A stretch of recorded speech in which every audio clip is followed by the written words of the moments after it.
بسم الله الرحمن الرحيم. الحمد لله رب العالمين، نحمده ونستعينه ونستغفره ونعوذ بالله من شرور أنفسنا ومن سيئات أعمالنا. من يهده الله فلا مضل له. Sa ngalan ni Allah, maawain na mahabagi ng pagpupuri ay para kay Allah lamang. Pinapupurihan natin siya, inaasahan, hinihinga ng kapatawaran, at sa kanya tayo nagbabalik loob. Tayo magpakupkop kay Allah laban sa kasamaan ng ating mga sarili at kalaswaan ng ating mga gawa. Sino man ang gabayan ni Allah ay wala nang makapagliligaw pa sa kanya, at sino man ang pawayaang maligaw ni Allah ay wala nang makapaggagabay pa sa kanya. Next slide po, Sheikh. Asyhadu an la ilaha illallah wahdahu la syarika lah, lam yalid walam yulad walam yakul lahu kufuwan ahad. Tayo sumasaksi na walang Diyos maliban kay Allah na walang kaparis, hindi siya pinanganak at hindi siya nagkaanak, at sa kanya ay wala siyang katulad. Next slide po, Sheikh. Wa asyhadu anna Muhammadan abduhu wa rasuluhu sallallahu alaihi wa ala alihi wa ashabihi wa man tabi'ahum bi ihsan ila yaumiddin. Ama ba, tayo din ay sumasaksi na si Muhammad ay kanyang alipin at kanyang sugo. Wala ipagkaloob mo po ang kapayapaan at yung biyaya kay Propeta Muhammad, sa kanyang pamilya at sa kanyang mga kasamahan na sama-sama, at sa mga taong tumatahak sa landas o kaparaan ng kanyang iniwan hanggang sa uling araw at pagkatapos. Next slide po, siya. Noong nakaraang linggo ay pumasok tayo sa paksain, sa pagtalakay, sa kahigitan ng pagmamadali sa pagtatapos ng pag-aayuno.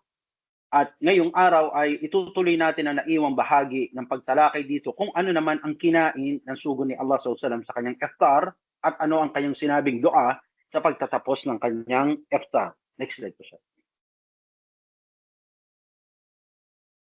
Pakibasa ko siya ka na.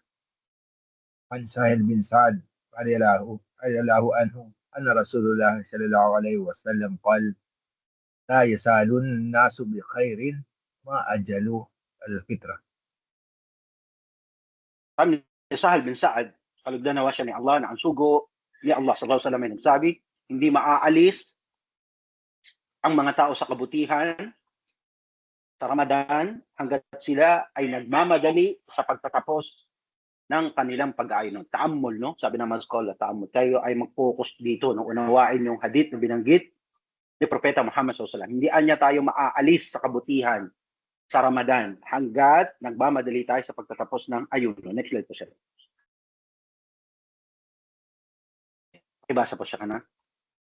قوله لا يألو أي لا يقصر في الخير فيه استحباب يعجل المغرب والإفطار إذا تحقق غروب الشمس. Ayan. Sinabi dito, la ya'lu. Nung kahulugan, ayon kay Sheikh Sa'ad Al-Uthaymeen, na hindi raw mababawasan, hindi tayo maaalis, hindi tayo matatanggal dun sa kabutihan.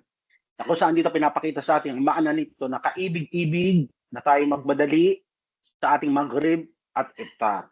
Sa kondisyon na matiyak natin na lumubog na yung araw. Hindi tayo maglalagot ng ayuno, hindi pa natin sure kung lumubog na ba o hindi yung araw. Nung last week, pinakita natin, binahagi natin, no, pinakita ni Sheikh Adnan yung itsura ng larawan ng langit ng ghurub ash-shams o lumubog na yung araw. Kahit ma-yellow, ma-orange pa yung langit, basta lumubog na yung araw, ito ay oras na ng maghrib, tanda ng paglalagot ng pag-aayuno. At sabi ng Rasul sallallahu alaihi wasallam na hindi tayo maaalis, no, hindi tayo mawawala sa kabutihan sa mga araw ng Ramadan hanggat minamadali natin ang pagtatapos ng ating ayuno. Next slide po siya.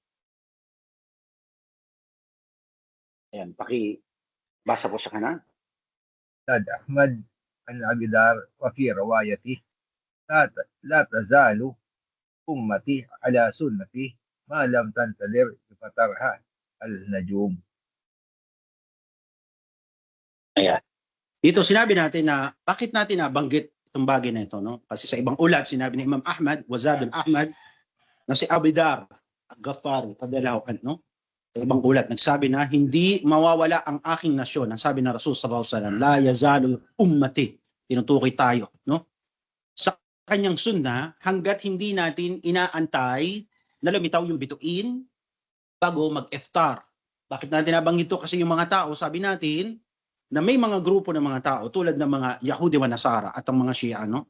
Sabi natin sila ay tumatalikod sa sunna ng Propeta Muhammad sallallahu alaihi wasallam. Dahil ayon sa kanila, bilang paniniguro, bilang pagsisiguro na lumubog na nga ang araw, inaantay muna nilang magdilim ang buong kalangitan lumitaw ang bituin bago sila maglalagot ng kanilang ayuno. At ayon sa ating butihing Sheikh, ito ay bunga ng kanilang kakulangan sa kaalaman at walang kaalaman patungkol sa pagsilip ng paglubog ng araw. Kaya sinabi natin ito ay napakahalaga, no? Mga turo o mga bagay na iniiwan sa atin kung gaano kahalaga tayo bilang Muslim na makitipon tayo sa kapulungan ng mga kapwa natin Muslim na kung saan mayroong masjid sa lugar, no? Kasi sila ay makakatulong natin sa pagtataguyod ng dakilang pagsambang ito, walang iba kundi ang pag-aayuno sa Ramadan. Next slide po, Sheikh. Ayan, pakibasa po siya ka na. واتفق العلماء على أن ذلك إذا تحقيق غروب الشمس بالرؤية أو بأخبار عدل وقضاء عدل واحد في الرجيح. Ito ay, sabi natin na napagkasunduan ng mga scholars ng Islam patungkol na kapag napatunayan na, natiyak na lumubog na yung araw sa pagkakakita nito, maaring ang makakita ay dalawang matuwid na lalaki o isang lalaki at ayon nga kay Sheikh Saleh Fawzan, kahit isang babae na matuwid, no, na religyosa na nagsabi ng patunay, nakita kong lumubog na ng araw. Ito ay tanda na para tayo'y magputol ng ating ayuno. Madaliin natin yung pagpuputol ng ayuno at pagtataguyod ng Maghrib, no? Isa pa to sa bagay na itinuturo sa atin ayon sa butihing Sheikh, yung kahalagahan ng pagtira sa kapulungan ng mga Muslim, sa grupo ng mga Muslim, no? Dahil sa pagtawag ng adan, lalo kung may masjid doon sa lugar, alam natin, hudyat ito na oras na para tayo magtapos o lagutin yung ating ayuno. Hindi na natin, no need na tayong umakyat sa bubong, baka mahulog pa tayo, tanawin yung langit kung lumubog na may araw o hindi pa, no? Kahalagahan ng pagtira sa Muslim community. Next slide po siya. Ayan. Ayon pa sa ating butihing Sheikh rahimahullah, na mustahab, kaibig-ibig na gawain na madaliin ang pagtatapos ng inyong pag-aayuno at makruhan na ipahuli ito maliban kung meron tayong mabigat na kadahilanan. Tinukoy natin, halimbawa, nagdadrive kayo sa long highway, no? Na kung saan imposible doon tumigil kasi baka madisgrasya ka, mabangga ka ng mga raging na o mabilis na magpatakbo ng sasakyan. So ano ang utos sa atin ng mga pukaha? Tapusin yung ayuno sa iyong intensyon at sa paglunok ng laway bilang tanda na tinatapos yung ayuno. At pagkatapos ay tumigil doon sa lugar na ligtas na mayroong tindahan, pwede kang bumili ng tubig at lagutin ang ayuno mo at itaguyod ang salatul maghrib. No? Ito ay sunnah na madaliin natin kasi ang pagpapahuli nito ay taliwas, baliktad, no? O pag-iwan sa sunnah na iniwan ng Rasul sallallahu alaihi wasallam. At kapag iniwan natin to, tinalikuran ng sunnah ng Rasul, tanda ito na umaalis tayo, lumalabas tayo sa kabutihan sa mga araw ng Ramadan. Next slide po siya. Yan, pakibasa po siya na.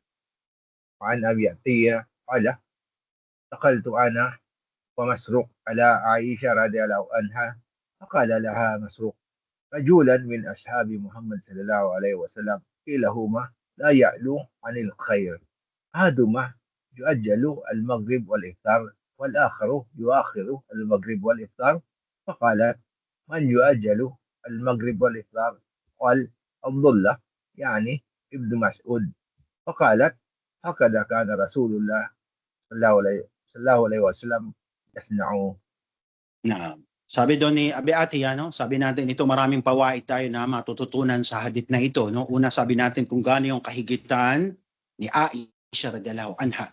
Sabi natin kahit siya ay isang babae, siyang may bahay na Rasul sallallahu alaihi wasallam, ay pinupuntahan siya ng mga kibar na sahaba, no? Ng mga matatandang sahaba kumpara sa kanya sa edad, no? Sa anong dahilan? Para magsaliksik ng kaalaman, para tanungin Kepa fa'ala Rasul sallallahu alaihi wasallam sa Ramadan, kung paano yung ginawa, kung paano umaksyon, paano gumawi ang Rasulullah sallallahu alaihi wasallam. Sino tinatanong? Si Aisha. No, ito ay tanda rin na kung paano ang paghahangad ng mga sahaba radhiyallahu anhum sa pagtalima at pagsunod sa sunna ng Rasul sallallahu alaihi wasallam. Dahil nag-i-spare sila ng time, nagjujuhod sila, nagsisikap sila para matagpuan, madiskubre kung ano yon at ano siya o paano siya sa Ramadan. Nagtungo sila, tinanong si Aisha, sabi pa sa ibang ulat ni Imam Muslim, no? Nagsabi sila binigyan ng permiso, pumasok, nagtanong, no? Sabi lang kay Aisha, meron daw dalawang kalalakihan mula sa kapanalig o sahaba ng Rasulullah SAW. Sino daw ang hindi maaalis sa kanila sa kabutihan? Tingnan nyo, iniintindi nila yung warning ng Rasul na huwag tayong maalis sa kabutihan. Mananatili tayong maging mabuti sa mga araw na Ramadan kung minamadali natin ang pagtatapos ng iftar at pinahuhuli natin ang sahur ayon sa ulat ng Imam Muslim, no? Na kung saan ito napakahalaga sa kanila. Gusto mo manatili na mabuti sa Ramadan, madaliin ang pagtatapos ng ayuno, pagtataguyod ng Maghrib, at ipahuli ang sahur. Kaya tinanong na, sabi, sino ba rito yung mananatiling mabuti? Isa na minamadali yung iftar, minamadali yung Maghrib, o isa na pinatatagal yung kanyang iftar at pinapahuli yung Maghrib? So ngayon, nagtanong si Aisha, sino yung minamadali yung iftar, minamadali yung Maghrib? So sabi nila, si Ibn Mas'ud. Sino yun? Si Abdullah Ibn Mas'ud, radhiyallahu anhu. So sabi ng may bahay ng Rasul sallallahu alaihi wasallam, si Aisha radhiyallahu anha, bintu Abi Bakr, na kung saan ganito ang Rasulullah sallallahu alaihi wasallam, minamadali niya ang pagtatapos ng ayuno at minamadali niya ang pagtataguyod ng Maghrib. Next slide po siya. Kaya sa salaysay, ating narinig na sinabi ng mga scholars ng Islam, makikita natin na ang ginagawa ng karamihan sa ating kapanahonan, lalo ngayon dyan sa Saudi Arabia, no? Excuse our word, no? Nakaliwas ito sa sunna ng Rasul sallallahu alaihi wasallam. Nang iba sa atin o karamihan sa atin dyan ay nagtatagal sa pagkainan, no? Na kailang pinapahuli yung salatul Maghrib. Kasi pag nag-iftar sila, masya Allah, ando na yung agahan, tanghalian, merienda na kanilang iniwanan. One time, one shot, kain, no? Subhanallah. Pinupuno yung kanilang tiyan o sikmura ng pagkain. Wayadbillah, no? Ito ay taliwas sa sunna ng Rasul sallallahu alaihi wasallam. Subhanallah. Hanggang sila ay maiwanan na ng waktu o oras ng salatul Maghrib o naiwanan sila ng jamaa sa masjid, no? Subhanallah. Lumilitaw na yung buwan at bituin sa langit, hindi pa sila nagtataguyod ng salatul Maghrib. Na kung saan nalipasan, umalis na ang tamang oras sa pagtatayo ng salatul Maghrib. Next slide po siya. Pakibasa po siya kina. وعن أبي هريرة رضي الله عنه قال قال رسول الله صلى الله عليه وسلم قال الله عز وجل أحب عبادي إلى أجلهم فكرا. Naam. Sabi ni Abi Hurairah, kalugdan ng wasya ni Allah, sinabi ng sugo ni Allah sallallahu alaihi wasallam. Sinabi ni Allah, no? Subhanallah. Pagkatapos pag-utos ng Rasul sallallahu alaihi wasallam na madaliin natin pagtatapos ng ayuno, dito naman sa rawaya na ito, sa ulat na ito, sinabi ni Allah, ito ay hadith al-Qudsi. No, ito yung salita ni Allah na wala sa Quran. Ito ay hadith na kung saan ang nag-ulat ay ang Rasul sallallahu alaihi wasallam. Sinabi niya, na sinabi ni Allah ang dakila, qala Allah azza wa jalla, no, uhibbu ali. Mahal sa kanya. Ang alin? Ang alipin na minamadali yung kanyang iftar. Next slide po siya. Pakibasa po siya kana. أي أقدرهم عاجلا في الإفطار. قال الطيبي ولا السبب في هذه المحبة المتابعة للسنة والمباعدة عن البدعة ومخالفة لأهل الكتاب. انتهى. Naam. Kahulugan nito, ang maana, sabi natin, no, karamihan sa kanilang mga minamadali yung iftar, kaya kung isa kayo dito, no, una doon tanda, pinapanatili mo yung sarili mo na mabuti ka sa Ramadan. Tanda, minamadali mo yung iftar. At sinabi pa na TV na ang dahilan o magiging resulta nito, minamadali mo yung pagtatapos ng iftar, minamadali mo yung salatul Maghrib mo, ay papamahal ka kay Allah. Subhanallah. Yun naman ang ating target lahat, no? Na maging kamahal-mahal tayo kay Allah. Kasi ito yung tanda na kapag minahal ka ni Allah, subhanallah, hindi ka dadapuan ng parusa. Radiyallahu anhu wa radu'an, no? Hindi ka dadapuan ng parusa at pagtawid mo sa sirat, magiging madali para sa iyo. At ito ang hinahangad natin, no? Subhanallah. Sabi natin na kapag tayo nagmamadali ng ating pagtatapos ng ayuno, ay napapamahal tayo kay Allah. Kaya sa katibayan na nabanggit, tayo ay dapat magmadali sa pagtatapos ng ating ayuno. Huwag tayong magbabad dun sa pagkainan. Madaliin natin yung ating pagtataguyod ng salatul Maghrib. At payo nila sa ating, iwanan na natin yung mga maling nakasanayan na tayo ay nagbababad sa pagkainan, hindi minamadali yung salatul Maghrib, no? Yung iba sa ating gumagawa pa ng kung ano-anong inventong iinumin, no? Lalagyan ng Bimto, Laban, etc., Orange, no? Nada o Almaray, no? Subhanallah. Madaliin ang pagtatapos ng ayuno. Next slide po siya. Ayan, pakibasa ko siya na. عن سلمان بن عامر الذبي الصحابي رضي الله عنه النبي صلى الله عليه وسلم قال إذا أفطر أحدكم فليفطر على تمر فإن لم يجد فليفطر على ماء فإنه طهورا.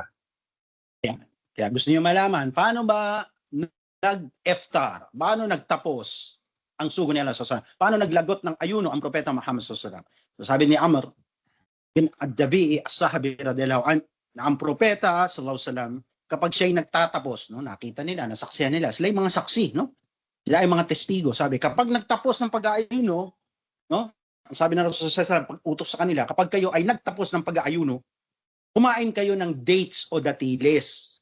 Kung wala kayong matagpuan datiles, tapusin nyo ito sa pag-inom ng tubig. Katunayan na ito ay malinis. Next slide po siya. Ito ay isa sa mga aral, no, na ating matututunan sa pahayag. Ito ay nag-iiwan ng gabay o bahagdan sa atin ng huling sugo sallallahu alaihi wasallam na mainam na tayo ay uminom ng tubig. Kung walang dates, tubig. No? Walang sinabi na kung walang dates, laban. O kung walang dates, kumain ng kanin. O kung walang dates, uminom ng bimto. Ang sabi ng Rasul sallallahu alaihi wasallam ay uminom ng tubig. Painnahu tahur. No? Dahil ito'y malinis. Hindi naman natin pwedeng sabihin na wala namang gatas ng kamelyo ng panahon ng Rasul. Hindi natin pwedeng sabihin na walang gatas ng kambing sa panahon ng Rasul. Hindi natin pwedeng sabihin na walang gatas ng tupa sa panahon ng Rasul. So, meron. Pero ano ang kanyang gabay na iniwan? Uminom ng tubig. Kaya matyagan nyo yung sarili nyo. No? Tignan nyo yung sarili nyo. Paano kayo sa Ramadan? Nananatili ba kayo sa mabuti o isa kayo sa pasaway at lumalabas sa bahagdan ng Propeta Muhammad sallallahu alaihi wasallam? Ang sabi ng Rasul sallallahu alaihi wasallam na kayo'y maglagot ng ayuno, no? Yuftiru ala tama. Dates. Pailam yajid as-sawat min al-ma. Kung wala kayong makitang dates, hinugman o hilaw, ay sumipsip, lumagok kayo ng tubig. Yan ang bahagdan na iniwan sa atin ng Rasul sallallahu alaihi wasallam. Dahil ang mga iniinom natin na carbonated drink na walang laman, ang sikmura, nagdudulot po ito ng mabilis na pagtaas ng gas o hangin sa ating mga tiyan, na magiging dahilan na paglobo ng ating tiyan. Kaya ang iba pagrukok o kaya pagsujud, lumulungad, hindi naman bata. No? At yung pakiramdam na hindi normal lang tiyan na madalas tuloy ng pagdighay at pag-utot natin, nasisira yung atong wudu. Yung mataas na acidity sa tiyan ay nagpapadami ng bula ng sikmura at nagdudulot ito ng acid reflux. At ang sobrang pagkain na walang laman tiyan ay biglaan naman pag-spike o pagtaas ng inyong blood sugar. Next slide po siya. Pakibasa ba siya ka na? وعن أنس رضي الله عنه قال أن رسول الله صلى الله عليه وسلم يفطر قبل أن يصلي على رطبة فإن لم تكونوا رطبة فتميرت فإن لم تكونوا تميرت حسوات من ماء رواه أبو داود. Yeah. Mashallah. Sabi ni Anas, talagdan naman siya na mas malinaw to, no? Makikita niyo kung paano. Paratian niya ang sugo ni Allah sallallahu alaihi wasallam ay nagtatapos ng pag-aayuno bago siya magdasal ng maghrib ng tinapay? Hindi. Ng laban? Hindi. Ng bimto juice? Hindi. No? Almaray juice, nada juice? Hindi. Sabi, ang propeta Muhammad nagtatapos ng kanyang pag-aayuno na gamit ang manibalang na detiles. Makikita niyo to parang orange yung kulay ng dates. Kung walang matagpuan hinog, ito yung nasa vacuum pack ngayon, no? Naka-vacuum pack na siya ng pinapadala sa iba't ibang lugar, no? Sabi natin kung walang matagpuan, tulad ngayon, halimbawa sabihin natin ma-delay yung sadaka ng dates sa mga jamaa sa Pilipinas, ano ang ating inumin? Lagok ng tubig. No? Hindi sinabi na kapag walang dates ay kakain ng kanin, no? Na mayroon pang ulam na adobong manok. Hindi po, lagok ng tubig. Yan ang sunna na iniwan ng Rasul sallallahu alaihi wasallam. Kaya tignan, matyagan niyo yung sarili niyo, no? Kung paano kayo sa Ramadan. Who knows? O ito na yung huling Ramadan nyo, kaya paghusayan nyo. Next slide po, Chef. Ayan, pakibasa ko siya. قوله يفطر قبل أن يصلي أي المغرب وفيه إشارة إلى كمال المبالغة في استحباب عجل الفطر. Sabi natin na ang hadith na ito nagtuturo sa atin, no? Katibayan, nakaibig-ibig, na tayo ay magtapos ng ating pag-aayuno na gamit alin? Ang tubig. No? Kasi sinabi na yubtiru qabla an yusalli.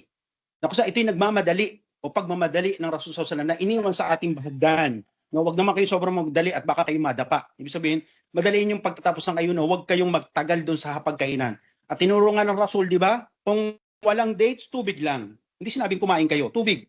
Kasi ito yung bahagdan na kung saan ito ay healthy-wise, maganda sa pangangatawan natin, sa tiyan, no? At sa ating bloodstream, dates kainin, tubig. Pagbabalita ito kung paano ang Rasul sallallahu alaihi wasallam na magmamadali, natapusin yung kayang ayuno at itaguyod at huwag ipahuli ang salatul maghrib. No? Dahil ito ang mustahab na gawain. Next slide po siya. Pakibasa ko siya ka na.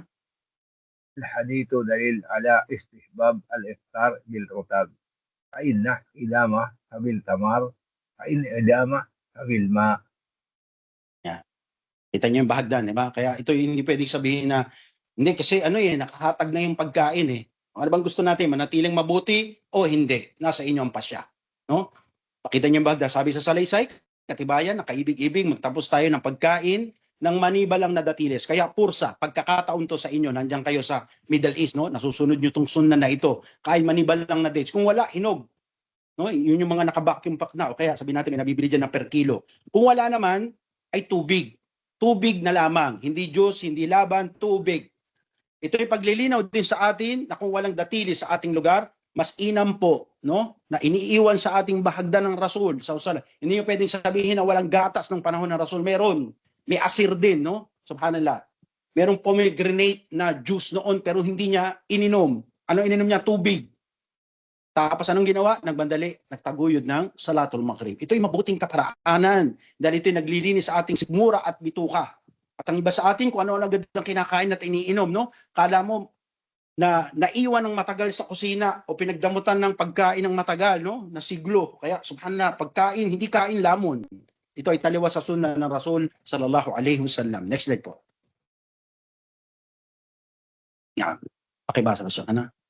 وقد وقع في بعض الروايات 3 رطب ف3 تميرت ولا شيخ عبد الحق في اللمعات مساحة سواد يقترهتين أو شراب 3 مرات. Jazakallah khair. Ito yung bagay na nagtuturo muli kung paano ang Rasul sallallahu alaihi wasallam sa pag-uugali. Sabi natin, no, siya'y kumakain ng 3 datiles na tumayarat. Sabi natin, ito ay bagay na sinasabi natin na datiles na hinog, no? O kaya bago yun, sabi natin arutabat. O kaya yung manibalang. 3. Either 3 sinabi natin na manibalang, o kung wala, 3 na hinog. Tapos anong gagawin? Iinom ng tubig. At tinutukoy dito ni Sheikh Abdul Haq na yung paraan ng pag-inom ng Rasul sallallahu alaihi wasallam na iinom lalagok ng 3, no? Klak, klak, klak, post. Sinang ulit, no? Klak, klak, klak, post, no? Hindi tulad ng nakasanayan natin na kapag tayo uminom, no? Hindi lagok yung ating iniinom, no? Dire-diretso tayo, di ba? 500 ml na tubig, dire-diretso iniinom. O kaya 250 na ml na tubig, iniinom natin yung mineral water, dire-diretso. No? O kaya 1 liter, dire-diretso. Ito hindi kaparaanan, no? Ang paraan ng Rasul sallallahu alaihi wasallam, 3 lagok, post, 3 lagok, post. Ito yung paraan na kung saan, sabi natin, maging sa pag-inom, ay tinuturo sa atin na ito ay kaparaan ng gawaing pagsamba. Na, jazakallah khair. Next slide po siya. Sabi natin, may dua ba na binanggit ang huling sugo sa pagtatapos ng kanyang pag-aayuno? May dua ba siyang binanggit? O kain lang, dire-diretso? No? Next slide po siya. Pakibasa siya. Na? عن ابن عمر رضي الله عنهما قال كان النبي صلى الله عليه وسلم إذا أفطر قال ذهب الظمأ وأبطلت العروق وثبت الأجر إن شاء الله تعالى. Ayan. Dito na kung saan, ayon kay Ibn Umar, ito yung narinig niya, no, na binanggit ng Propeta Muhammad SAW. Sabi niya, kapag ang sugo ni Allah SAW ay parati ang nagtatapos ng kanyang pag-ayuno, narinig niya sinasabi na Rasul sallallahu alaihi wasallam, dahaba damma, napawi daw yung uhaw, watabbat al-uruq, nadiligan yung ugat, watabbat al-ajru, insyaAllah, at natiyak ang gantimpala ni Allah sa kanyang kapahintulutan. Ito inuulat ni Abu Dawud. Ito yung isang dua na naiulat mula sa Rasul sallallahu alaihi wasallam. Dahaba damma wa tabbatul uruq wa tabbatul ajru insyaallah. Next slide po siya. Ngayon yung masailo issue dito, kailan ba to babanggitin itong dua na ito? Bago kumain ng dates o pagkatapos uminom ng tubig? No? Sabi natin, paano ba to banggitin? Pakibasa po siya kana. إراد هذا السؤال على شيخ محمد بن عثيمين رحمه الله فقال لكن ورد دعاء أن النبي صلى الله عليه وسلم توصح فإنه يكون بعد الإفطار. Naam, no? Sabi sa Tayo rahimahullah, pinarating sa kanya, itinanong sa kanya itong bagay na to. Ayon sa kanya na ang literal na kahulugan sa hadith, no? Pakinggan nyo, na ito ay binabanggit pagkatapos ng iftar. Bakit kamo? Kasi pakinggan nyo, sabi, dahaba damma, napawi yung uhaw, no? Watabbat al-uruq, nadiligan yung ugat, at natiyak ang gantimpala ni Allah insyaAllah. So paano matatanggal yung uhaw kung di pa uminom? Next slide po, Chef. Na. Yan. Pakibasa pa siya. فهذا لا يكون إلى بعد الفطرة وكذلك ورد أن بعد الشهبي. Sabi niya, ito ay maliban na lamang at tiyak to na babanggitin pagkatapos ng iftar. Kaya tignan niyo yung sarili niyo, no? Ilang taon na kayong nag-aayuno, ilang dekada na kayong nag-aayuno, lalo kung bago at lumang Muslim na kayo. Ang paraan ba ng pagbanggit niyo ng dua ay pagkatapos o bago? Kung ginagawa niyo to bago kayo magtapos ng ayuno, mali ang kaparaanan. Kung ginagawa niyo pagkatapos ng iftar niyo, tama ang kaparaanan. Kaya kung mali, itama. May chance kayo, inshallah, kung paabuti kayo ni Allah na Ramadan, huwag niyong alisin yung sarili niyo sa kabutihan. No, manatili tayo sa sunnah ng Rasul sallallahu alaihi wasallam. Kahit sa kanya, no, na kung saan hindi pwedeng mapawi yung uhaw kung hindi pa kayo umiinom. At hindi rin pwedeng madilig ang ugat hanggat hindi niyo pa na ipapasok yung datili sa inyong katawan at nakainom kayo ng tubig. Kaya literal, nakahulugan nito mismo sa, sabi natin, sa rawi ng dua o mismo sa pangungusap ng dua, ito ay binabanggit pagkatapos natin maglagot ng ayuno. Next slide po. Sabi natin, wala na bang ibang dua na binanggit ang huling sugo sa salam? Kasi maaaring sabihin ng iba, sa center namin, ito yung tinuro, sa org namin, ito yung tinuro, sa jamaa namin, ito yung tinuro, no? O kaya sa masjid namin, ito ang tinuro. Bakit iba? Wala bang ibang tinuro o narinig ang mga sahaba na dinuan ng Rasulullah SAW sa kanyang paglalagot at pagtatapos ng ayuno? Next slide po, Chef. Pakibasa po siya kana.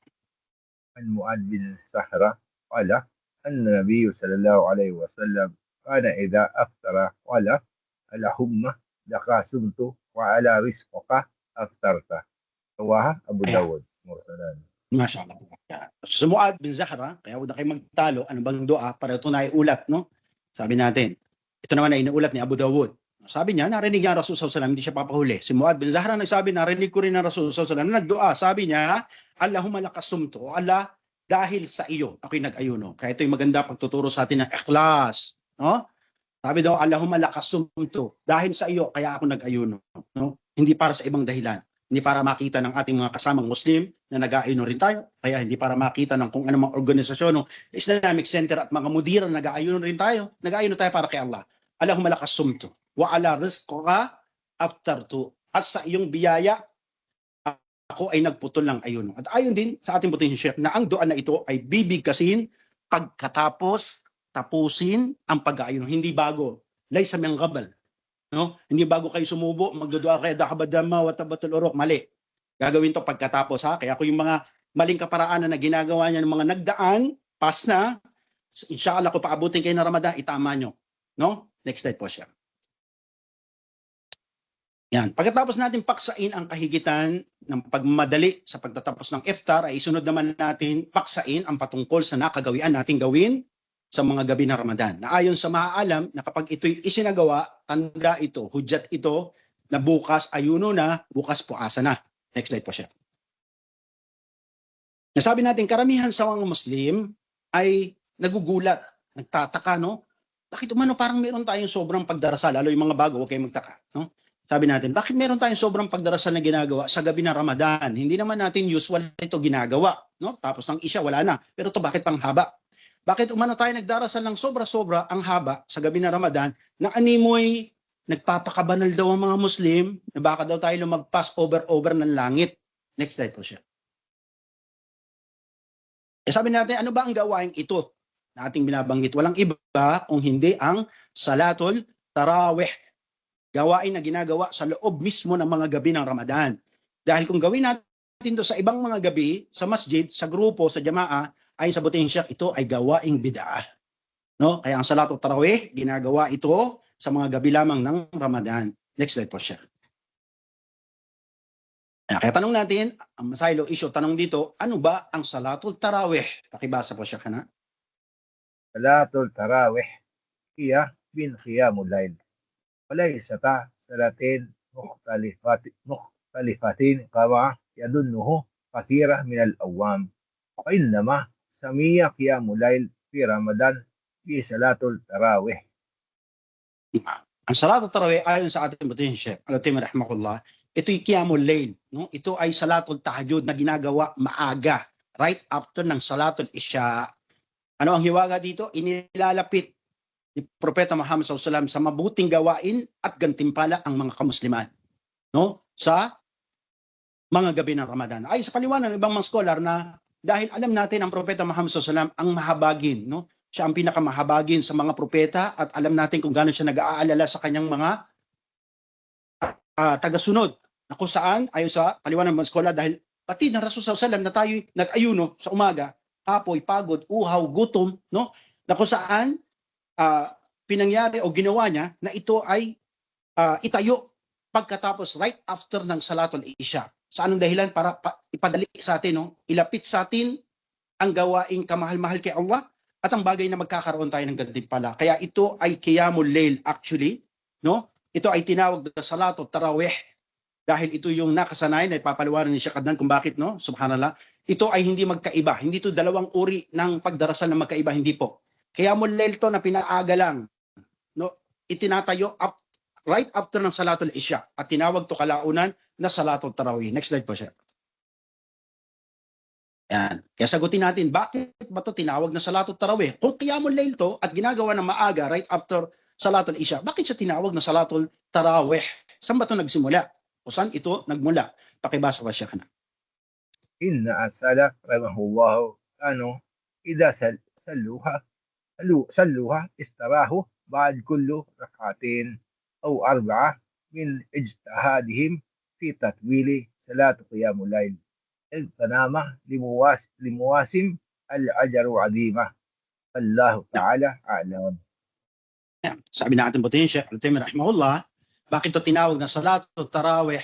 Dahil sabi natin ang mga salaf, ang mga naunang grupo ng mga tao, ang mga sahaba, no? Ang mga tabi'in, ang mga tabi-tabi'un, no? Ang mga sumunod na henerasyon, sabi natin itong 300 na taon na ito na nagdaan. Sabi natin ito ay isinasagawa nila ang Salatul Tarawih na kung saan sila ay nagpapahinga, istiraho, no? Maririnig nyo, istiraha, yun yung lugar na pahingahan. Kung gustong mag-unwind ng mga amo nyo, pupunta kayo ng istiraha, no? Anong ginagawa doon? Istiraho, nagpapahinga, para madali nyo maunawa. Ang mga sahaba, nagpapahinga sila, tinatawag nila itong istiraho. Every 2 rakaat, pero ang call radyo dito, every 4 na rakaat, sila ay nagpapahinga, no? Ito ay tinatawag na istiraho o istiraha, no? Na kung saan bakit? Ang kanilang layunin dito ay pahabain ang pagdarasal ng Qiyamul Layl o Salatul Tarawih para maripaso nila yung Quran. Alam natin ang Quran ay binubuo ng 30 juzu o part. At ang Ramadan ay binubuo ng 29 o 30 na parts na kung saan, sabi natin, ninanais nila na ito repasuhin kasi ito ang sunna ng Ramadan, no? Nabasahin ng Quran. So ginagawa nila, pinahaba nila para hindi mabagot yung mga tao, sila nagpapahinga every 4 rakaat. Na kung saan sabi natin, dahil sa bagay na ito, ay nakasanayan ng mga tao na tawagin itong tarawih dahil sa istiraho, pagpapahinga. Next slide po siya, pakibasa. فتح الباري بشرح صحيح البخاري كتاب صلاة التراويح. هذا في رواية المستمل واحدة وسطه هو البسملات من رواية غيره. والتراويح جماعة ترويها وهي المرة الواحدة من الرهات فالتسليمة من السلام. Sinabi naman ni Imam Al-Bukhari sa kanyang Fath al-Bari, no? Nasa paksa ng Salatul Tarawih. Ito raan niya ang binanggit sa mga aklat. Ito rin ang binanggit ng aklat ng Riyadus Salihin at ganoon din ni Ibn Qayyim sa kanyang Zadwal Ma'ad. Na kung saan ang tarawih mula sa salitang tarwiha, no? Taraho. Ang taraho pahinga, tarwiha maraming pahinga. Na kung saan ito ay mula sa salitang pagtigil o pag-pause o pagpahinga ng isang ulit pagkatapos magsagawa ng taslim. Sinabi natin ito ay 2, ngunit ang pinakamatibay na paliwanag dito, ito ay 4 na rakaat. Every 4 rakaat, sila ay tumitigil para magsagawa ng taslim. Basa pa po, Ustaz. سمعت الصلاة في جماعة في ليالي رمضان التراويح أنهم أول ما اجتمعوا عليها كانوا يستريحون بين كل تسليمة. Sinabi dito, no? Tinawag itong tarawih, pagdarasal sa grupo sa mga gabi ng Ramadan dahil kapag nga sila ay nagtipon-tipon, sila ay nagpapahinga. Kaya tandaan nyo, bakit to tinawag na Salatul Tarawih? Ang masdar pala nito, ang pinag-ugatan nito ay Qiyamul Layl, pinaaga lang after right hour ng Salatul Shabbat. Ba't tinawag na Tarawih? Kasi nakasanayan to ng mga salapato sali, ng sahaba, tabi'un, tabi-tabi'un. Kasi every 4 rakaat namamahinga sila. Tinawag tong istiraha, no? Na kung saan dito siya nakasanayan tawagin hanggang later on, hanggang sa ating kapanahunan, tinawag siya na Tarawih from the root word istirahu. Okay, mano, no? Pero originally ito ay Qiyamul Ramadan o Qiyamul Layl sa Ramadan. No, okay, malito ha? Additional knowledge to. Next slide po siya. Na, sabi natin, ano ang batas patungkol sa Tarawih? Ito ba'y obligado? Wajib ba ito? O hindi wajib? Pakibasa po siya. إذا ترك المسلم صلاة التراويح فلا إثم عليه في ذلك سواء ترك بعذره أو بغير عذره لأنها غير واجبة وإنما هي سنة مؤكدة فعلها النبي صلى الله عليه وسلم ودوام عليها ورغب المسلمين فيها. Sabi natin, ang batas dito, sabi ng ating butihin siya, sa Sheikh bin Baz rahimahullah, na kung iwanan daw ng Muslim yung Salatul Tarawih, iwanan nyo, no? Talikuran nyo, may dahilan kayong mabigat, wala, no? O magaang man, wala kayong dahilan, hindi kayo nagkakasala. Kasi bakit? Ito ay hindi obligado. Pagkos ito ay tinawag bilang sunnatul muakkada. Sunnatul muakkada, natiyak, muakkada, natiyak, na ginawa ng Rasul sallallahu alaihi wasallam. Paadahu Rasulullah sallallahu alaihi wasallam per Ramadan, no? At ito ay ginawa niya na kung saan hinimok niya yung mga tao, di ba? Sabi nga sa mahabang ulat na nagsala siya 3 sunod na gabi, pang-4 na wala siya, no? At ipapaliwanag ito kung bakit. Kasi sabi nga natin, kasi hindi siya obligado, no? Next slide po siya. Pakibasa po. فينبغي المسلم ألا يتركها فإن لم يستطع أن يصليها مع الإمام في مسجد فإنه يصليها في البيت. Dito, sinabi na ating buting Sheikh na la yanbaghi al-muslim, hindi dapat ang isang Muslim yatrukuha, na iwanan to, talikuran to. Kasi bakit? Ito yung bagay na sabi natin naglalapit sa atin, no? Mula kay Allah at nagdudulot sa atin ng gantimpala. Kaya nga ginawa na nga ng Rasul, pinaaga niya ang pagtatayo ng Qiyamul Layl. Dahil alam natin mabigat to itayo, no? Subhanallah. Na kung saan sabi natin na isinasagawa to sa imam. Ngayon kung hindi kaya, sabi natin kasi may trabaho ako no? Very busy sa tahanan ng aking amo, marami siyang bisita. Hindi ako makapagsala ngayon ng right after Salatul Isha. Anong gagawin? Isagawa nyo ito sa loob ng inyong kwarto, pag oras kayo ng pahinga, bago kayo matulog, dalawa, no? O kaya sabi natin 2 rakaat tapos isang witr, kung yun lang ang kaya dahil sobrang na ang pagod, no? Sabi natin naghugas kayo ng 1,000 plato, no? Naghugas kayo ng 100 kaldero, sobrang ng pagod, no? So wala nang lakas. So wag niyo siyang iwanan kahit 2 rakaat tapos 1 rakaat para sa witr. Para masunod lang ang bahagdan na iniwan sa atin ng Propeta Muhammad sallallahu alaihi wasallam. Next slide po siya. Yan, sabi natin kung ang Salatul Tarawih ay mainam gawin sa grupo, bakit daw hindi ito ginawa ng Rasul sallallahu alaihi wasallam? Bakit daw hindi ginawa? Kung tunay ba nga ba itong hindi ginawa ng Rasul sallallahu alaihi wasallam? Pakinggan natin. Next slide po siya. Basa po siya kana? فقام النبي صلى الله عليه وسلم بأصحابه ثم تآخروا وقال إني خشيت أن تفردوا عليكم فتعجزوا عنها. Yan. Sabi natin, na kung saan ay ulat nga na ang propeta Muhammad ay tumayo siya no sa gabi. Na kung saan sabi natin nagsala yung mga sahaba sa likod niya at ito ay bumilang ng 3, sabi sa ibang ulat 4 no. On the 4th day, sa ibang ulat naman on the 5th day na wala ang Rasul, hindi siya nagpakita sa masjid. So on the next day, nagpakita na naman siya. Tinanong ngayon ng mga sahaba, "Ya Rasulullah, nasaan ka kagabi? Ba't nawala ka?"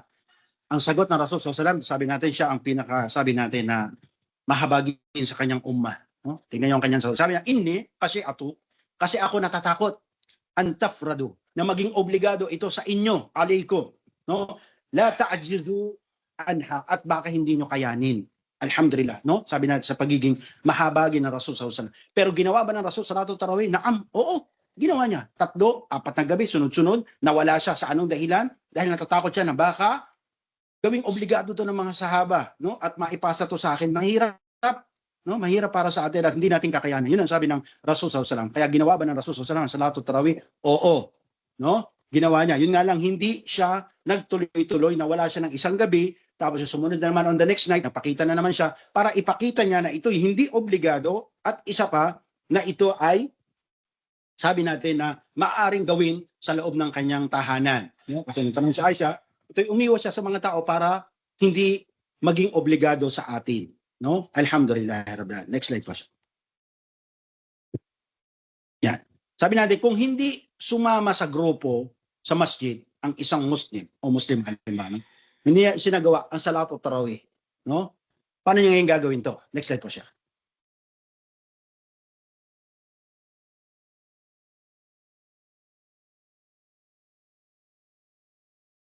Slide 36 po siya kana. Slide 36. Ayan po. Pakibasa po. Alam niyo إن لم يستطع أن يصلي 11 ركعة صلي ما تيسر له ولو ركعتين ثم يصلي الوتر. Ito ang sabi sa atin ni Sheikh Wimbas, no? Kung hindi kayang isagawa, halimbawa sabihin natin sa masjid ginagawa 11 rakaat, no? Sabi natin 3 doon witr. Ngayon hindi nga kaya kasi halimbawa isinama kayo ng amo nyo, lumabas, pumunta sa kamag-anak, doon pumunta, no? Nag-unwind doon, no? Dahil nagkainan, nagkwentuhan, long distance relative, no? Ngayon lang nagkita. So ang tagal, inabot kayo ng madaling araw. Pag uwi nyo, pagod na. No? Kasi linis ng bahay, alaga ng bata, no? Subhanallah, sobrang na, patong-patong na, ang hirap. Pagdating sa bahay, kapoy na, pagod na. So anong gagawin? Ang pinayo sa atin, kahit magsala kayo ng 2 rakaat, tapos isang witr, tulog, pahinga. Para wag lang siyang maiwanan kung hindi siya maisagawa sa grupo, sa jamaa, sa masjid. No? Bakit? Ano ang paghihimok dito na wag natin iwanan yung ginawa ng Rasul sallallahu alaihi wasallam, dahil ito'y bagay na inilalapit sa atin at nagbubunga ng gantimpala sa atin. So maaring sabihin natin, no? Next slide po siya. Sabi natin, dapat nyo bang bigkasin? Dapat ba i-renounce yung niya nyo? Halimbawa, sasabihin mo sa mga kasambahay mo, no? Ya ahlal bayti, no? Ana usalli salatu tarawih fil masjid, no? Dapat ba yung sabihin? O kaya sabihin mo dun sa may bahay mo, no? Ibubulong mo, may niya ako ngayon magsala ko ng salatu tarawih, no? Meron bang katibayan ng bagay na ito? Next slide po siya. Pakibasa po siya ka na? تلفظ بالنيات عند إرادة الصلاة بدعة سواء كانت صلاة التراويح أو غيرها. Sabi daw yung pagbigkas ng malakas patungkol sa intention, isa na magsasagawa ng salatul tarawih o salatul tarawih, ito ay kinikilala bilang gawaing bid'ah. Maging ito man ay obligadong pagdarasal o hindi, no? O napila man to, no? Ay ito ay hindi binibigkas. Kung bigkasin nyo ito ay gawaing bid'ah. Pakibasa ba siya? قال ابن القيم في سعد المعاد كان صلى الله عليه وسلم إذا قام إلى الصلاة قال الله أكبر ولم يقل شيئا قبلها ولا تلفظوا بالنية. Yan. Sabi ni Ibn Qayyim sa kanyang aklat ng Zadul Ma'ad, mashallah, ito yung tinatalakay ni Sheikh Al-Bukhari ngayon sa Haram. Sabi niya na kapag ang propeta sallallahu alaihi wasallam, no, kapag siya ay tumayo sa pagdarasal, anong sinasabi ng Rasul sallallahu alaihi wasallam? Tinataas niya lang yung kanyang 2 kamay, no, nakaharap yung palad doon sa qibla. Either ito ay kapantay ng balikat o nakapantay sa tenga, ang sasabihin niya lang, Allahu Akbar. At wala siyang binabagit na intensyon bago at pagkatapos ng kanyang salatul tarawih o anumang pagdarasal. Next slide po siya. Pakibasa siya. ولا قال يصلي لله قد مستقبل القبلة 4 ركعات إماما أو مأموما ولا قال أدا ولا أداء ولا فرض الوقت فهذه أصل بدعة. Sabi natin, no? Kasi merong mga tagasunod umano ng madhab ng Shafi'iyah, lalo sa somewhere Indonesia and Malaysia, no? Ginagawa nila to. Tapos meron tayong mga kapatid na nahawahan ng virus na to na somewhere in Hulo and Zamboanga, no? Ginagawa nila kapag sila yung magsasala, no, nire-renounce nila yung niya nila. Ako yung magsasala ng ganito ganyan, haharap ako sa ganitong kibla, no? 4 na rakaat ang gagawin ko sa imam na likod ng imam na ganito, ganyan, at sa grupong masjid na ganito, ganyan. Lahat ng ito ay walang katibayan at ito ay gawaing invento o bid'ah. Pakibasa po siya. لم ينقل عنه أحد قد بإسناد صحيح ولا ضعيفة ولا مسند ولا مرسل لفظوتا واحدا من أصحابه ولا استحسنه أحد من التابعين ولا أئمة. Sabi doon na walang naiulat ayon pa sa ating butihing Sheikh rahimahullah sa mga hadith na sahiman, daitman, musnad man o mursal o naiulat na naipasa-pasa o kaya sabihin natin sa mga sahaba. Walang naiulat na gano'n ang ginawa ng Rasulullah, sinasabi niya pa yung kanyang niya, no? O kaya alimba sabihin natin sa mga tabi'in o kaya sa mga 4 na madhab, no? Kaya itong mga ginagawa na umano'y tagasunod ng madhab ng Shafi'iyya, wala pong katibayan to, hindi to sinabi ng Imam Shafi'i, no? Rahimahullahu wa ta'ala. Next slide po siya. Kaya basa po siya ka na? على المسلم أن يستنذر على صلاة التراويح بقلبه فقط ولا يتلفظ بلسانه بشيء. Sige po siya ka na. عن أبي هريرة أن رسول الله صلى الله عليه وسلم قال iba na po ito ano na pala ito dun sa Okay. So sabi natin, kaya pinapaniwalaan natin na ang Muslim, no, kung magnais tayo magsagawa ng salatul tarawih, dapat isa puso lamang yung ating intention at di na kailangan bigkasin pa ng dila, no? O anumang bagay. Dahil ito ay na kung saan, sabi natin, al-mahal al-niyya al-qalb. No? Sabi naman scholar, ang lugar ng intention ay ang puso. Kaya ito ay hindi dapat binibigkas. Hindi, ang lugar ng intention ay dila, puso. Yan ang dapat banggitin, no? Tapos sa next slide, sabi natin, slide 41, sabi natin, ano ba yung kahalagahan ng salatul tarawih? No, kasi ganun yung mga tao, di ba sinabi natin, mahuwal fawaid, ano bang pakinabang natin dyan? Ano bang mahihita natin dyan? No? Subhanallah. Next slide po siya. 42. Slide 42. Slide 42 po. Yeah. Pakibasa po siya. عن أبي هريرة أن رسول الله صلى الله عليه وسلم قال من قام رمضان إيمانا واحتسابا غفر له ما تقدم من ذنبه متفق عليه. Yeah. Sinabi ni Abi Hurairah, no, tinapagkasundaan ni Bukhari at Muslim, mutafaqun alayh. Nasabi ng mensahero ni Allah sallallahu alaihi wasallam, sabi natin, sino man ang tumayo sa Ramadan na naniniwala ng tapat at umaasa ng gantimpala, ang kanyang nakalipas na kasalanan ay patatawarin. At ayon nga sa mga muhaddithin, dito ay may syurut, 2 kondisyon, no, na para makamit natin yung gantimpala na guffira lahu maqaddama lidambi. Maqaddama lidambi, no, para tayo patawarin ni Allah sa ating kasalanan. May 2 kondisyon. Una, sinabi natin, asyurut al-ula al-imanan, tasdiqan bihil haq, no? Kailangan maniwala ka na kaya ka tatayo sa salatul tarawih, naniniwala ka na ito'y totoo yung ginagawa mo, na ginawa ng Rasul sallallahu alaihi wasallam, pinag-utos sa atin sa Islam, hindi nga siya wajib, pero ginawa to ng Rasul. Tiyak ka doon sa ginagawa mo. Wala siyang syubahat. Na yung meron kang pagduduta, tama ba to, mali ba to, dapat ba itong gawin, no? Kailangan tiyak ka, imanan. Na yung ginagawa mo, totoo, na ito'y gawain pagsamba kay Allah. Pangalawang kondisyon, asyurat at tane, ihtisaban, na tayo'y naghahangad ng gantimpala sa ating ginagawa. Yes, no? Sabi natin, ang bagay na ginawa ng pagsamba para kay Allah ay hindi mawawala. Kaya sabi natin, kapag ikay tumayo sa salatul tarawih, sigurado ka, tiyak ka na yung ginagawa mo, gawain pagsamba, ginawa ng Rasul sallallahu alaihi wasallam, kabahagi ng Islam, na umaasa tayo na mayroong gantimpala dito. No? Ano bang pagsamba kay Allah na walang gantimpala? For sure meron. At sabi natin, kung tayo pumasok sa 2 kondisyon na to, imanan, naniniwala tayo, ihtisaban, umaasa tayo ng gantimpala. Ano ang resulta nito? Guffira lahu maqaddama lidambi. Patatawarin yung ating nakalipas na kasalanan. Next slide pa siya.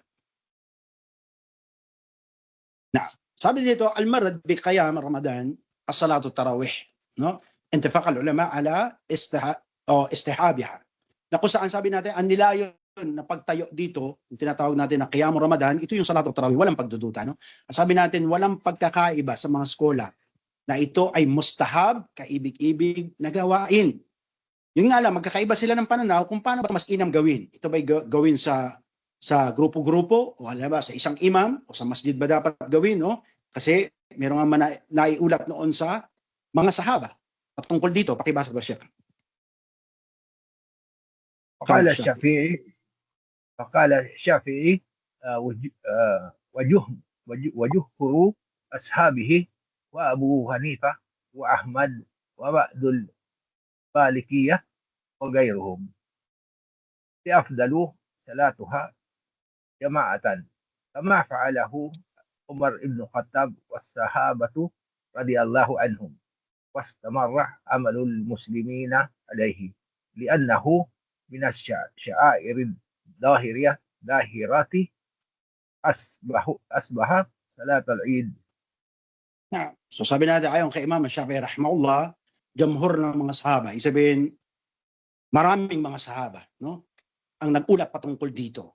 At ganoon din si Abu Hanifa, Imam Ahmad ibn Hanbal at ang Maliki, no, si Imam Malik ay nagsabi na mas inam na isagwa ito sa grupong pagdarasal kasi ito naman ang ginawa pati una ng Rasul sallallahu alaihi wasallam, di ba? Nagsala siya 3 araw, pang-apat na wala siya, o pang-4 na araw, sumunod na wala siya. Tapos sumunod na gabi, nagpakita na naman siya. So ginagawa ito grupo. Ngayon sabi natin, pagkatapos yumao ng Rasul sallallahu alaihi wasallam, sa panahon naman ni Umar ibn Khattab radhiyallahu anhu, kasi sabi natin pagkatapos ng yumao ng Rasul sallallahu alaihi wasallam, namuno si Abu Bakr as-Siddiq, no? Hindi masyadong nabigyan ng pansin to kasi sa 2 taon ng kanyang pagmumuno, ano ang inasikaso niya? Ang mga murtadin, ang mga naburtad sa Riyadh, sa Yamama, no? Sa Riyadh, sa Yamama, may mga Muslim diyan nagmurtad noon, ayaw magbigay ng zakah sa Madina. Kasi sabi, patay na si Muhammad. Ayun. So nagkaroon ng battle, ng digmaan, no? Yung tinatawag natin na battle sa Yamama. Kung saan hindi masyado natutukan to at nag-iabala ang khalifa na si Abu Bakr as-Siddiq sa digmaan. Nang mapayapa na ang mga Muslim, pagkatapos nito, nanalo ang Muslim sa Madina, tapos nabalik ang pamumuno, namatay si Abu Bakr at namuno si Umar ibn Khattab. Nung dumating na Ramadan, nakita niya yung mga sahaba, kumpul-kumpul, grupo-grupo na nagsasala, no? Sabi natin, hiwa-hiwalay sila. Pero may imam, grupo-grupo. So sabi na Umar ibn Khattab, pinag-utusan niya isa sa mga sahabi. Sabi niya, tipunin mo itong mga tao na to at amunuan mo sa sala. Ibig sabihin, isa yung imam sa buong masjid. No? Bakit? Kasi ganoon naman talagang asasan ang ginawa o original na ginawa ng Rasul sallallahu alaihi wasallam. Kaya ito yung minsan na misinterpret ng mga kamusliman ngayon, lalo yung mga kakulangan sa kaalaman, na umano ang salatu tarawih, pauso lang yan ni Umar ibn Khattab radhiyallahu anhu. Mali po. No? Nakita nyo sa dalil, itinayo to ng Rasul. 3 gabi, 4 na gabi, sunod-sunod, tapos umalis siya dahil natatakot siya na ito ay baka maging obligado sa kanila. No? Subhanallah. Kaya sabi doon na, ito'y tunay na ginawa ng Rasul SAW. Ginawa lang ni Umar ibn Khattab, binalik niya lang yung gawain na yon. No? Kasi siya ay parang nawawala. No? Lumilis yung mga tao na pagpapakita to na ang mga sahaba radhiyallahu anhum ay hindi malayo sa bagay na pagkakamali. No? Inshallah kung talakayin pa natin patungkol sa kafara, mapapatunayan ito. Ng mga sahaba, hindi sila malayo sa pagkakamali at pagkakasala. No? Kaya ito bagay na ito, ginawa ni Omar, tinipon niya. At kung sabihin na ito'y nirevive ni Omar ibn Khattab, tandaan nyo, sinabi ng Rasulullah SAW, kung mayroong mga paglilito, no? Mayroong mga taong ligaw, o mayroong mga taong kulang sa kalaman, sabihin, tarawih, sasalakan ng tarawih, pauso lang yan ni Omar. Utos ng Propeta Muhammad, in case, for the sake of discussion, no? Maglib tayo for the sake of discussion. Sabi na, pinag-utos to ni Omar. Ano ba ang sabi ng Propeta Muhammad sallallahu alaihi wasallam? Alaykum bisunnati wa sunnatul khulafa ar-rashidin wa mahdinin. Ang utos ng Propeta Muhammad sallallahu alaihi wasallam, tumalima kayo sa aking bahagdan at bahagdan ng mga nagabayang pinuno, Abu Bakr, Omar, Uthman at Ali. Ando ba si Omar? Nandoon. Nang utos ni Propeta Muhammad sallallahu alaihi wasallam. Kung in case, halimbawa, nasabihin, for the sake of discussion, sabihin nila, yun ay pag-uutos ng Omar. Hindi po, original ito, ginawa ng Rasul sallallahu alaihi wasallam. No? Yun nga lang, sabi natin, pagkatapos ng digmaan ng Yamama, pagkatapos marami nagmurtad sa Riyadh, nagkaroon ng digmaan, no? Sabi natin, ito ay masyado na unsyami dahil sa digmaan nangyari. At nang mamuno na si Umar ibn Khattab at peaceful na muli ang mga Muslim, nakita niya to, yung problema na ito, at ito ay pinagsama niya sa isang imam. Next slide po siya. Inshallah, ito ang ating last. Ayan. No? Or putol tayo, Stad. Ituloy natin to next week, inshallah. Dugto, maiksi naman to. No? Ituto natin, mag-open lang tayo sa question and answer. Bid nila, balik natin ang microphone sa admin. Apo.